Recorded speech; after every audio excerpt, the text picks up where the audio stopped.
Sasa ili uweze kukidhi vigezo vya kuingia katika daraja linalofuata la VIP 3 ukiwa katika daraja hilo la V2 unatakiwa ufanyeje? Unatakiwa utoe direct zako zisomeke 5. Yaani kama ulikuwa na direct zile 3 zile, basi unaweza kuongeza tu watu wawili ikafika watano kwenye ile direct. Angalau yani zisipungue, ziwe 5 zile direct zako zile za watu ambao wamesha activate. Lakini chini ya timu yako uwe na jumla ya watu 100, yani watimie watu 100. Lakini pia kwa kila mstari wako, katika mistari yako mitatu, angalau mistari mitatu, yani isipungue mistari mitatu tofauti. Yani labda ulimactivateisha mtu A, afu kaja ukamactivateisha mtu B kupitia link yako hiyo direct, afu ukamactivateisha mtu C.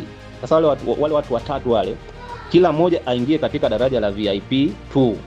Yani uwe na V2 watatu katika kila mstari, yani separate line.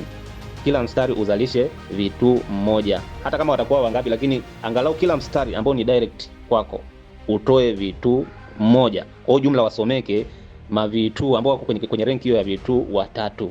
Lakini pia pawe na jumla sasa ya timu watu 100. Lakini direct kwako pale pasomeke watu watano ambao umewaactivateisha. Ukifanikiwa tu hivyo, unatoka katika daraja hilo unaingia katika daraja linalofuata la VIP 3. Sasa kwenye VIP 3 hapo pia utakuwa unanufaikaje ukiingia katika hilo daraja?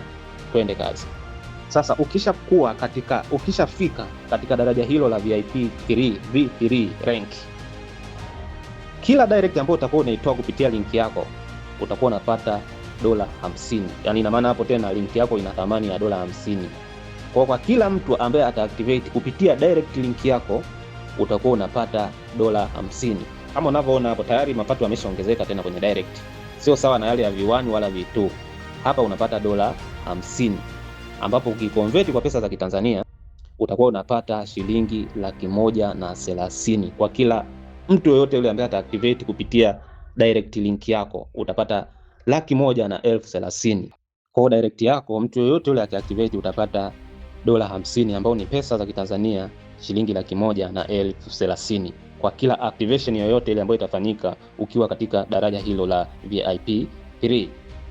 Lakini wale watu au yule mtu akifanya trading utakuwa unapata 40% ambayo itakuwa inakatwa kupitia fuel fee yake, yani katika mafuta. Kadri atakapokuwa anafanya trading kuna 40% ambazo zitakuwa zinaingia pia kwako ukiwa katika daraja hilo la VIP 3. Lakini haitoshi, tunaenda kwenye vyanzo vingine. Ambapo vyanzo vingine sasa ni hawa watu ambao ni indirect, watu wa chini. Wakiactivateisha watu utakuwa unanufaikaje ukiwa katika daraja hilo hilo la VIP 3.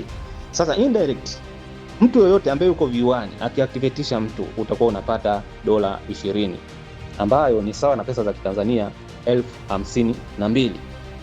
Lakini watu wale wakifanya trading utakuwa unapata pia gawio la 20% kutoka katika mafuta yao.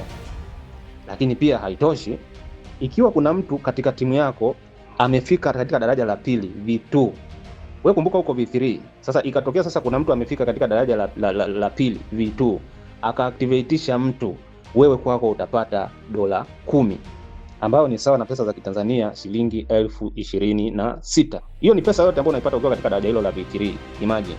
Lakini wale watu wakienda wakifanya trading utakuwa unapata pia gawio la 10% kutoka katika mafuta yao. Kwa hiyo utakuwa unapata gawio la 10% kadri watakapokuwa wanazidi kufanya trading.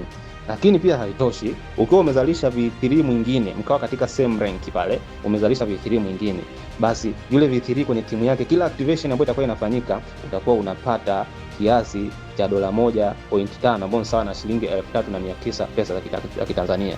Lakini haitoshi, katika ile timu ile kadri watakapokuwa wanafanya trading utakuwa unapata pia 10% ya trade commission ambazo zitakuwa zinatoka kwao. Hilo ndio daraja la VIP 3. Tazama pesa ilivyo nyingi ukiwa katika kila daraja. Jifunze hapo ili uweze kuelewa na uweze kunufaika katika biashara hii kama utaamua kufanya affiliate marketing. Sasa hatua inayofuata ni kujua namna gani, ni masharti gani ambayo utaweza kuyakidhi ili uweze kutoka katika daraja hilo la VIP 3 kwenda katika VIP 4.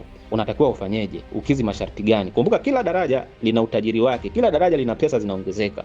Kama tulivyoona V1 pale, tukaja tukaona V2, tukaja tukaona V3. Sasa twende tuone namna gani utaweza kukizi masharti ukiwa katika daraja hili la V3, na namna gani ukishafaulu masharti hayo, namna gani utanufaika ukiwa katika daraja hilo linalofuata la VIP 4.